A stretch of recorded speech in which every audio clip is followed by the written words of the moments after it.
కార్గ్ island Persian Gulf నీళ్లలో ఉన్న ఒక చిన్న ద్వీపం.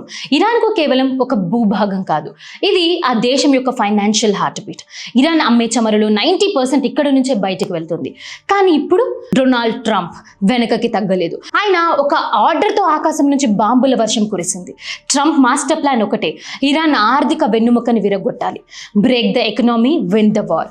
కార్గ్ ఐలాండ్ పై దాడితో ఇరాన్ బిజినెస్ డెడ్ అయిపోయింది. కానీ అస్సలు సినిమా ఇక్కడే మొదలైంది. ఇరాన్ ఊహించుకుంటుంది, మా ఆయిల్ ఆగిపోతే ప్రపంచం మొత్తానికి ఆయిల్ అందకుండా చేస్తాము అని గర్జించింది కూడా. వెంటనే ప్రపంచంలోనే అత్యంత కీలకమైన స్ట్రైట్ ఆఫ్ హార్మోజ్ ను దిగ్బంధించింది. మీకు తెలుసా, ఈ సన్నని సముద్ర మార్గ ద్వారాన్నే ప్రపంచం మొత్తం వాడే చమురులో 20% ఆఫ్ రవాణా అవుతుందని. ఇప్పుడు ఆ దారి మూసుకుపోయింది. వేల కోట్ల డాలర్ల విలువైన షిప్పులు సముద్రం మధ్యలో ఆగిపోయాయి. డేటా ఇన్సైట్ ఏంటో తెలుసా మీకు? Daily oil flow 21 million barriers per డేగా ఉంది. స్టేటస్ ఏంటో తెలుసా? స్టక్ అయిపోయింది. దాని global impact immediate price hack. దానివల్ల ఎవరికి నష్టం?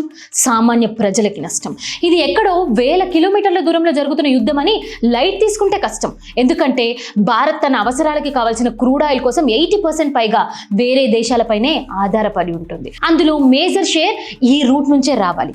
కానీ ఇప్పుడు ఆ రూట్ ఆగిపోయింది. ఇరాన్ అమెరికా గొడవ వల్ల సముద్రంలో ట్యాంకర్లు ఆగిపోతే మన దేశంలో సప్లై చైన్ కట్ అయిపోతుంది. రీఫైనర్లకు ఆయిల్ అందదు. అంటే పెట్రోల్ బంకుల దగ్గర నో స్టాక్ బోర్డులు కనిపిస్తాయని ముందు తెలుస్తుంది. ఇది కేవలం పెట్రోల్ డీజిల్ ధరల గురించి మాత్రమే కాదు, మన వంటింట్లో మండుతున్న పొయ్యి కూడా యుద్ధం సెగ తగ్గింది. అవును, మన ఎల్పిజి ధరలు కూడా క్రూడ్ ఆయిల్ రేట్ మీదే ఆధారపడి ఉంటాయి. గ్యాస్ కొరత మొదలైతే సిలిండర్ రేటు ఆకాశానికి తాకుతాయి. సామాన్యుడి బడ్జెట్ తలకిందలవుపోతుంది. అందుకే అంటున్నాను, కార్గ్ ఐలాండ్లో పేలిన బాంబులు ఇరాన్ మీద మాత్రమే కాదు, మన వంటింటి పొయ్యిల్లో ఆర్పని బాంబులుగా కూడా మారిపోయాయి. ఇప్పుడు ప్రపంచం మొత్తం ఒకే ప్రశ్న అడుగుతుంది, ఈ మంట చల్లారుతున్నాయా లేక మూడో ప్రపంచ యుద్ధానికి దారితీస్తుందా? ట్రంప్ దూకుడు ఇరాన్ తట్టుకోగలుగుతుందా? మన ప్రభుత్వం ఈ సంక్షోభాన్ని ఎలా ఎదుర్కొంటుంది? ఇవన్నీ ఇంకా ప్రశ్నలుగానే మిగిలిపోతూనే ఉన్నాయి. రాబోయే రోజుల్లో అసలు ఏం జరుగుతుంది? మీరు గత కొద్ది రోజులుగా ట్రంప్ ప్రస్థానాన్ని గమనిస్తే అక్కడ మీకు ఒక వ్యక్తి కాదు, ఇద్దరు ట్రంపులు కనిపిస్తారు. ఒకరు కెమెరాల ముందు నిలబడి నేను గెలిచేశాను, ఇరాన్ నాశనం అయిపోతుంది అని గర్జించే విక్టోరియస్ ట్రంప్ గా నిలుస్తున్నారు. కానీ తెర వెనక ఇంకో ట్రంప్ ఉన్నారు. ఆ రెండో వ్యక్తి ఎవరో తెలుసా? మాకు సహాయం చేయండి, మేమెందుకు ఇలా ఒంటరిగా ఆగిపోయాము అని ఆలోచిస్తూ ఆందోళన చెందుతున్న ట్రంప్ గా ఇంకొకరు కనిపిస్తున్నారు. అవును, అగ్రరాజ్యం అమెరికా చరిత్రలో ఇలాంటి ఐసోలేషన్ ఎప్పుడూ చూడలేదు.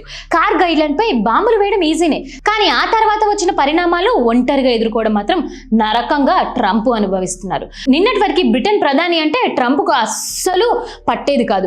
ఆయన్ని కించపరుస్తూ ట్వీట్లు వేసేవారు, విమర్శలు గుమ్మిచ్చేవారు. కానీ ఇప్పుడు సీన్ చూస్తే అదే బ్రిటన్ ప్రధానిని ట్రంప్ వేడుకుంటున్నారు. పర్షియన్ గల్ఫ్ లో తమ ఆయిల్ ట్యాంకర్లకు రక్షణ బ్రిటన్ నౌకలను పంపమని రిక్వెస్ట్ చేసుకుంటున్నారంట. మాకు తోడుగా రండి అని అడుగుతున్నారు. దీన్నే అంటారు కర్మా ఇస్ బూమరింగ్ అని చెప్పేసి. రాజకీయాలలో శాశ్వత శత్రువులు ఉండరు, కానీ ట్రంప్ పెట్టుకున్న గొడవలు ఇప్పుడు అమెరికా మెడకు చుట్టుకుంటున్నాయి. ఇప్పుడు అమెరికా పరిస్థితి ఎలా ఉంది అని అంటే దారుణంగా మారిపోయింది. ఇక ఫ్రాన్స్ విషయానికి వస్తే అక్కడ కదా ఇంకా సీరియస్ గా ఉంది. ఫ్రాన్స్ ప్రెసిడెంట్ చాలా కరాఖండిగా చెప్పేశారు, అంటే చాలా స్ట్రైట్ ఫార్వర్డ్ గా చెప్పేశారు. చూడండి మిస్టర్ ట్రంప్, ఇరాన్ తో ఈ గొడవ మీరు కావాలని తెచ్చుకుంది, ఇది మీ పర్సనల్ వార్, దీన్ని మీరే తెలుసుకోండి, మమ్మల్ని మాత్రం లాగకండి అని చెప్పేసి ఆయన క్లియర్ గా చెప్పడం జరిగింది. ఫ్రాన్స్ ఈ యుద్ధం నుంచి పూర్తిగా తప్పుకుంది. యూరప్ దేశాలు ఒక్కొక్కటిగా అమెరికాకు దూరం జరుగుతున్నాయి. ఒకప్పుడు ప్రపంచం మొత్తాన్ని లీడ్ చేసిన అమెరికా ఇప్పుడు తన పాత మిత్రులను కూడా ఒప్పించుకోలేకపోతుంది. The great leader is now a lone walker గా మిగిలిపోయారు. ఎందుకు ఈ పరిస్థితి? ఎందుకు అగ్రరాజ్యం ఒంటరిగా ఆగిపోయింది? దీనికి కారణం ట్రంప్ అనుసరిస్తున్న అమెరికా ఫస్ట్ పాలసీ. లాభం వస్తే మాకు, నష్టం వస్తే అందరికీ అనే ధోరణి ప్రపంచ దేశాలు ఇక సహించడం లేదు. స్ట్రైట్ ఆఫ్ హార్మోజ్ మూసుకుపోతే నష్టపోయేది కేవలం అమెరికా కాదు, అందరూ.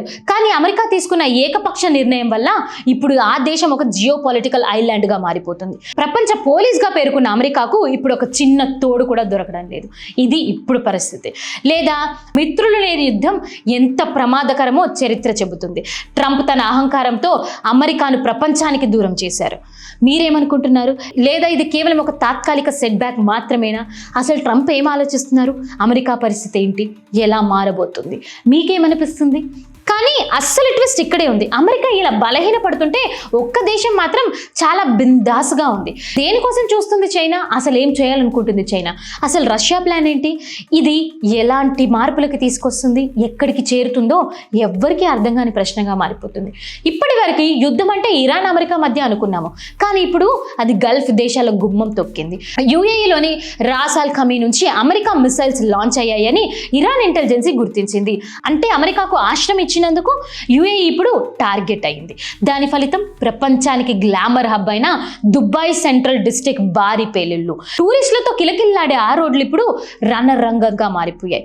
దుబాయ్ అంటే మనందరికీ కలల నగరం, కానీ ఇప్పుడు అదే కల్లోల నగరంగా మారిపోయింది. ఇన్నాళ్ళు సీన్ ఎలా ఉండేది? ఇజ్రాయెల్ అంటే అజేయమైన శక్తి, గాజాలోను లెబాన్లోను బాంబుల వర్షం కురిపించింది. కానీ ఇప్పుడు టేబుల్స్ మొత్తం టర్న్ అయిపోయాయి. ఇరాన్ ఇప్పుడు ఇజ్రాయెల్ పై తన అసలైన ప్రతాపం చూపిస్తుంది. మామూలు మిసైల్స్ కాదు, క్లస్టర్ బాంబ్స్ నేరుగా టెల్ అవీవ్ నగరంపై పడుతున్నాయి. ఆకాశం నుంచి నిప్పులు కురుస్తుంటే ఒకప్పుడు సురక్షితంగా అనుకున్న ఇజ్రాయెల్ నగరం ఇప్పుడు వణికిపోతుంది. ఇది కేవలం ఒక దాడి కాదు, ఇది ఇరాన్ పంపిన ఒక క్లియర్ మెసేజ్. మీరు మమ్మల్ని తాకాలని చూస్తే మీ సామ్రాజ్యం బూడిదైపోతుంది అనుకుంటూ అంటున్నారు. అమెరికా తన అత్యంత శక్తివంతమైన థర్డ్ డిఫెన్స్ సిస్టమ్ ని ఇజ్రాయెల్ కి పంపింది. ప్రపంచంలోనే టాప్ టెక్నాలజీ ఇది. ఈ మిసైల్స్ వచ్చి గాల్లోనే పేల్చేస్తాయి అని నమ్మారు అమెరికా ప్రభుత్వం. కానీ షాకింగ్ న్యూస్ ఏంటంటే ఇరాన్ ప్రయోగించిన హైపర్సోనిక్ మిసైల్స్ ముందు ఈ థర్డ్ సిస్టమ్ కూడా మోకరిల్లిపోయింది. అమెరికా టెక్నాలజీ తునకలైపోయింది. ఇరాన్ దాడుల దాటికి డిఫెన్స్ సిస్టమ్ పనిచేయకపోవడం అగ్రరాజ్యానికి పెద్ద అవమానంగా మారిపోయింది. ఇప్పుడు అమెరికా ఏం చేస్తుంది? థర్డ్ కూడా సహకరించడం లేదు. మిసైల్స్ చూస్తే ఎటు నుంచి వస్తున్నాయో కూడా తెలియటం లేదు. అసలు అక్కడ పరిస్థితి ఎలా ఉంది? ఈ పరిణామాలతో గల్ఫ్ దేశాల గుండెల్లో రైళ్లు పరిగెత్తుతున్నాయి. దుబాయ్, అబుదాబి, రియాద్ ఈ నగరంలో భయం గుప్పెట్లో పట్టుకొని జనం ఉన్నారు. ఎకనామీ కుప్ప కూలిపోయింది. Markets are crashing like anything. ఇప్పుడు మనం గ్లోబల్ విషయానికి వస్తే అది కూడా కుప్ప కూలిపోయే విధంగా కనిపిస్తుంది.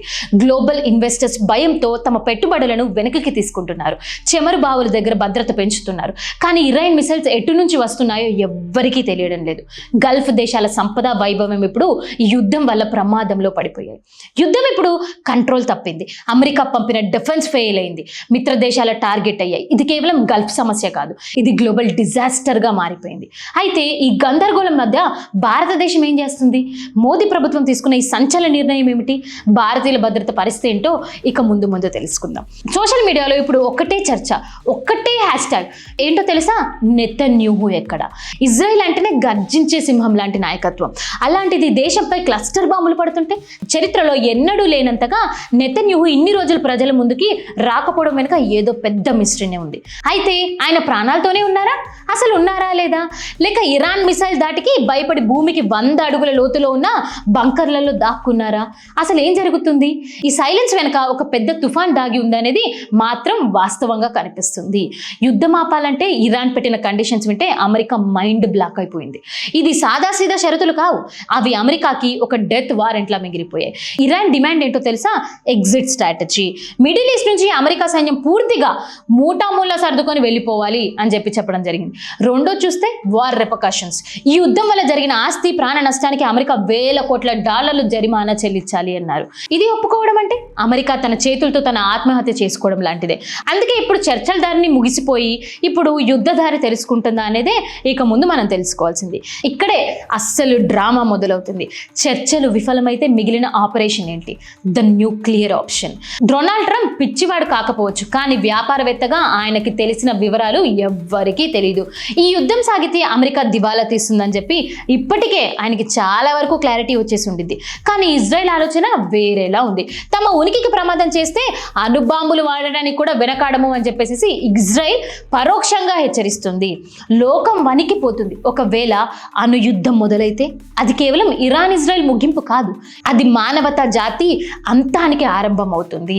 ఇరాన్ ఇంటెలిజెన్సీ ఒక సంచలన విషయాన్ని బయటపెట్టింది. అమెరికా గడ్డపై ఏదైనా ఒక పెద్ద ఎరప్షన్ లేదా దాడి జరిపించి, అంటే ఒక ఫాల్స్ ఫ్లాగ్ ఆపరేషన్ చేసి ఆ నెపం ఇరాన్ మీద నెట్టాలని చూస్తున్నారని చెప్పేసి ఇరాన్ ప్రకటించేసింది. ఎందుకంటే అప్పుడు ప్రపంచ దేశాలు అమెరికా వైపు వస్తాయి.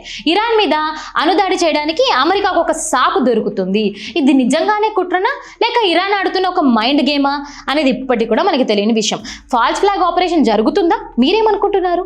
సమయం వేగంగా గడిచిపోతుంది. మారుతుంది. అగ్రరాజ్యాల అహంకారం, ఇరాన్ పంతం మధ్య ప్రపంచం నలిగిపోతుంది. అణుబాంబుల నీడలో మనం ఉన్నాం. మరి ఈ మహాయుద్ధంలో రష్యా పాత్ర ఏంటి? పుతిన్ ఎవరి వైపు నిలబడుతున్నారు? చైనా తన చేతుల్ని ఎటు కొనసాగిస్తుంది? ప్రపంచం మొత్తం 2 వర్గాలుగా విరిపోయి కొట్టుకుంటుంటే భారతదేశం మాత్రం ఒక అద్భుతమైన చదరంగం ఆడింది. అదేంటో తెలుసా? అమెరికా నుంచి విపరీతమైన ప్రెషర్ ఉన్నా మా ప్రయోజనాలు మాకు ముఖ్యం అని భారత్ తేల్చి చెప్పింది. మన పాత మిత్రుడైన ఇరాన్తో చర్చలు జరిపింది. దాని రిజల్ట్ ఏంటో తెలుసా? ప్రపంచం మొత్తం ఆయిల్ కోసం అలమటలాడుతుంటే భారతదేశం మాత్రం చమురు, గ్యాస్ సరఫరా నిరంతరంగా కొనసాగేలా డీల్ సెట్ చేసుకుంది. దీన్ని అంటారు స్ట్రాటజిక్ అటానమీ అని. ఎవ్వరికీ తలవంచకుండా దేశ భవిష్యత్తును దృష్టిలో పెట్టుకొని తీసుకున్న నిర్ణయం ఇది. కానీ ఇక్కడ చైనా కూడా ఒక సైలెంట్ గేమ్ ఆడుతుంది. ఇరాన్ ఇప్పుడు ఒక కొత్త కండిషన్ పెట్టింది. ఎవరైతే చైనా యువాన్తో పేమెంట్ చేస్తారో వారి నౌకల్ని మాత్రమే సురక్షితంగా వదులుతాము అని చెప్పేసి చెప్పడం జరిగింది. అంటే ఇక్కడ జరుగుతుంది కేవలం బాంబుల యుద్ధం కాదు, ఇది డాలర్ ఆధిపత్యంపై జరుగుతున్న దాడి. ప్రపంచ ఆర్థిక వ్యవస్థ మారిపోతుంది. అమెరికా కరెన్సీ విలువ పడిపోతుంటే కొత్త శక్తులు పుట్టుకొస్తున్నాయి. ఇది కేవలం ఒక ప్రాంతీయ యుద్ధం కాదు, ఇది అగ్రరాజ్యాల పతనం, కొత్త శక్తుల ఉదయం. ఒకప్పుడు అమెరికా మాట శాసనం, కానీ ఇవాళ అదే అమెరికా ఒంటరిగా అయిపోయింది. ఇటు భారత్ వంటి దేశాలు ప్రపంచానికి దిక్సూచిగా మారుతున్నాయి. యుద్ధం వల్ల కలిగిన నష్టాన్ని తెలివిగా అధిగమిస్తున్నాయి కూడా.